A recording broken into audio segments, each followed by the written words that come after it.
Last time out, we previewed the season and went over the scores that we had. We're just waiting a few more weeks before our training facilities become good and we'll be ready to go. We're only told to attempt to avoid relegation, so it's not the end of the world in that regard. And with money in the bank, this could be the year we try to make some more upgrades to our facilities or just leave them as they are, since we generally don't know what to expect at this point. So, how do we get on in the first half of the season? So the first thing I should mention is the fact we've brought in some more staff members to try and help us out long term, and the first of which was Pierre Gaziano Gori, and Gori being a forward player who has played in the top flight of Italian football, if I recall correctly, looks like a talent that we could rely on. He's never played with the top flight, but he has been at the top flight level club in Benevento before, so technically he has been a top flight level player, just never really played a lot. He was pretty much a backup goalkeeper as soon as he joined Benevento, so there you go. But yeah, this guy has a good personality and decent attributes, so I thought, you know what, let's bring this guy in. He's only meant to be a goalkeeper coach anyway, so really, once he completes his Continental Pro license, he could be really, really good. We also brought in a new head physio in Lorenzo Kawalski, and yes, I think he's quite good for the role. Yes, he's not perfect with a 20 out of 20, but honestly, I wasn't expecting that. We've also got a new head of sports science in Joseph Breakup, and the fact that a 13 is the best I can find says a lot, but he's also only 26, so maybe he'll get better over time. The last person we brought in was a under-19s coach in Thomas, and I think his attributes are decent. He's not amazing, but he's better than what we had, which probably isn't a good sign, to say the least, when I think about it like that, but there you go. The training facilities have officially become good now, and I am happy with it because we've already seen the benefits of good training facilities. I must confess, I genuinely didn't think it would be going as well as it has done, but here we are. We lost the first game 2-1, but then won the next game 3-2, having to come from behind, I think twice, if I recall correctly. But then we didn't score the next two games before we got a 4-2 victory. And we then went on to draw the next game at 1-1 before we were knocked out the first round of the cup for the first time in the save by a third tier side, 3-1.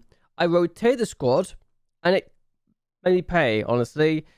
I put a friendly in here randomly before our game against Legia. We lost 2-1. We took the lead in this game, so maybe we were unlucky. We then came from behind to win in the 91st minute against Legia before we won 1-0 against Water Poznan, so there you go. We then lost the next two games 2-0 and 4-1.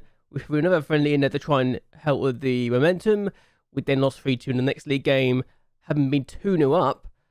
But then we drew 1-0 against Wasler Bluck before we were winning 2-0 in the next match. Before we had a 5-3 filler, which I was not happy with because defensively we were terrible.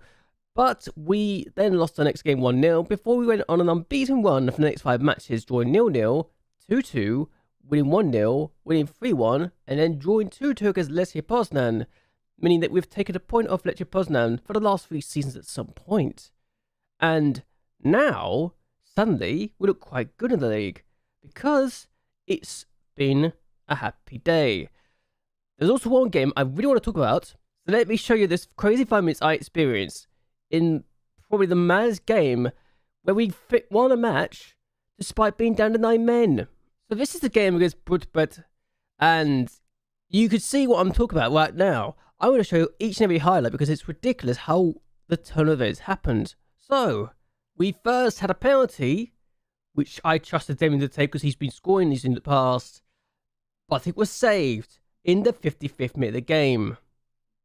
And I thought, okay, we're fine. We could be good. We then win a free kick, and all was good if we can get a goal from it. What I didn't expect was from the resulting free kick was to have the ball go out of the area, and we were here at a counter-attack.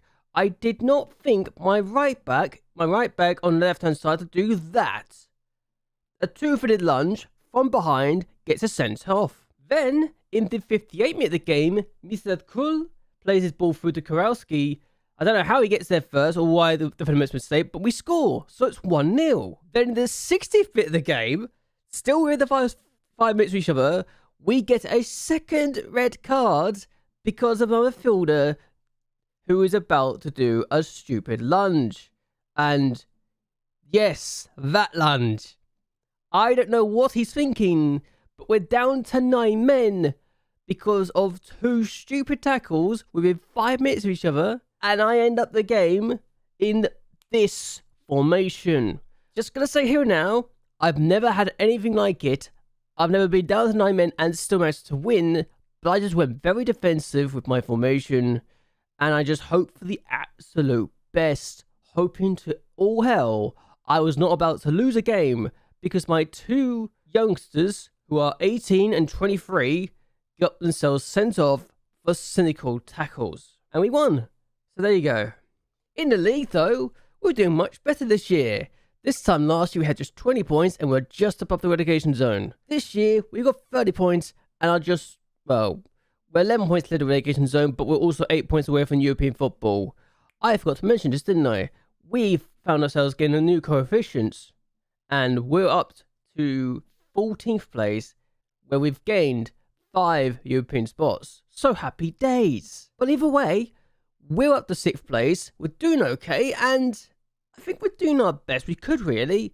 It's been a very good season so far, and given we've only, 2 points away from what we got in the entirety last year, this has been a successful season. And I'm gonna say here now, one of the reasons for that is Robert Kawalski getting 12 goals at the age of 16. He's had just 27 shots, he scored with 12 of them. So one could say, this striker is having a lot of fun this year. It says winger, I'm playing him as an advanced forward. His pace is an absolute nuisance, and you saw one of his goals. So, 13 goals in 28 league matches. That's not a bad record, is it? He's also now worth between 750,000 to 1.5 million. I think we can keep hold of him, but that's just me being optimistic. Yes, I should talk about the coefficients because we did actually got the 14th place last year, and we've already got the same amount of points as the year we're losing in the coefficients this year, so exciting times. Whether or not we can actually gain a position, I don't think we could, but it's nice to dream, isn't it? If we could see the other teams in our nation doing as well as they have done already this year, then who knows, we might see more and more things happening. So far, Legia are not having the best of seasons, being down in 18th place in the Europa League, and they have some difficult opponents, I think. They got Red Star in one of their games, so they could win that game, but they've also got Wolves, who are unbeaten, so I generally think that 24th is the target for them, at least, at the bare minimum, and hopefully they'll get a good opponent. There are some teams that they can beat in the top 16, in the top 24, and I genuinely think, okay, if they get a good draw, they'll be fine. Lecce Poznan, on the other hand, have already finished Europa League and finished in 14th, so they'll have one of their opponents who are down between 17th and 24th. I think they should win that game because the options they are being given are very, very kind indeed. Whether or not they'll actually do so, I don't know yet, but it's nice to see that we have options, and some of the teams around the Europa League and the Europa Conference League are not as difficult as I feared they would be. Financially, though, we're now down to 2.1 million, and most of the money that's going out is actually not going to wages, it's going to the youth setup, and it's actually starting to become so much of a problem that it's always been noted every time we lose money. And I'm just going to show you this here now. This year, we've spent 1.5 million on the youth setup, and that's a lot of money we are spending on something that we'll be using for the entirety of the save. Considering that's the maximum amount we'll be able to be spending, it's not terrible. But when you realise we're only spending 443,000 on wages, it really shows you just how expensive this setup is. Speaking of youth setups though, we've got a youth intake preview. We're told to expect a really good fullback, a really good centre back, 2 good defensive midfielders, 2 good wide midfielders, an attacking midfielder, 2 good wingers, and that's about it. A goalkeeper and striker don't seem to be as good as they were last year, but honestly, given what we've been given in the strikers, we don't need one of those for a while. Centre back, definitely need one of those. DM, maybe not so much.